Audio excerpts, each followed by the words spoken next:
Bismillahirrahmanirrahim. Assalamualaikum warahmatullahi wabarakatuh. Nama saya Sri Wahyuni, NIM 1057211119519, Klasman 19F, Fakultas Ekonomi dan Bisnis, Universitas Muhammadiyah Makassar. Saya akan menjelaskan mengenai metode proyeksi kualitatif beserta dengan studi kasusnya. Sebelumnya, kita harus mengetahui terlebih dahulu apa itu metode proyeksi kualitatif. Jadi, metode proyeksi kualitatif adalah metode proyeksi yang didasarkan pada data yang bersifat kuantitatif.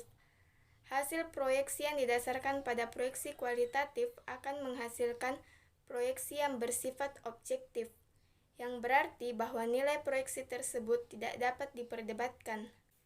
Adapun hal-hal yang menyebabkan dilakukannya proyeksi kualitatif adalah: yang pertama, data historis yang bersifat kualitatif tidak ada. Biasanya ini terjadi pada bisnis baru sehingga belum tersedia data historisnya. Yang kedua, data kualitatif historis ada tetapi pola datanya tergolong unik. Pola data unik yaitu pola data yang tidak memiliki pola yang jelas hingga sulit untuk diproyeksikan dengan analisis kuantitatif. Dalam metode proyeksi kualitatif, salah satunya terdapat metode proyeksi subjektif. Metode proyeksi subjektif ini yaitu metode proyeksi yang hanya didasarkan atas penilaian subjektif pembuatnya. Karena hanya didasarkan atas penilaian subjektif pembuat proyeksi, maka seringkali proyeksi ini menghasilkan nilai yang berbeda-beda antar pembuat proyeksi, tergantung sudut pandang masing-masing pembuat proyeksi. Contoh kasus pada penjualan sepeda motor Kawasaki di PT Sumber Buana Motor Yogyakarta tahun 2013. Mereka menyusun ramalan penjualan dan ramalan kondisi bisnisnya dengan menggunakan metode proyeksi kualitatif, yaitu dengan pendapat-pendapat yang dijadikan sebagai dasar dalam melakukan ramalan seperti pendapat salesman, pendapat sales manager, pendapat ahli, dan survei konsumen. Yang pertama, ada pendapat salesman. Mengapa menggunakan pendapat salesman? Karena salesman yang turun tangan langsung dalam proses penjualan, maka pendapat dari salesman dibutuhkan dalam mengukur apakah ada kemajuan atau kemunduran yang berhubungan dengan tingkat penjualan. Yang kedua, ada pendapat sales manager. Ini digunakan karena sales manager yang menginput semua informasi-informasi dari para salesman.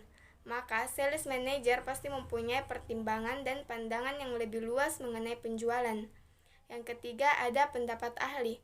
Kadang perkiraan yang dibuat oleh salesman dan sales manager penjualan bertentangan, jadi perusahaan menganggap perlu untuk meminta pertimbangan kepada orang yang dianggap ahli.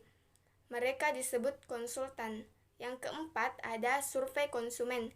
Apabila ketiga pendapat tersebut tadi masih dirasa kurang dapat dipertanggungjawabkan, maka diadakan penelitian langsung terhadap konsumen. Kesimpulan dari contoh kasus tersebut adalah bahwa dengan menggunakan metode proyeksi subjektif tersebut memang mudah dan cepat karena tidak memerlukan alat sistematik yang rumit serta kadang menjadi salah satu metode yang dapat digunakan untuk proyeksi, tetapi metode tersebut memiliki tingkat kepercayaan yang rendah karena terdapat perbedaan dan sudut pandang antara pembuat proyeksi. Sekian dari saya, jika ada kekurangan mohon dimaafkan. Wassalamualaikum warahmatullahi wabarakatuh.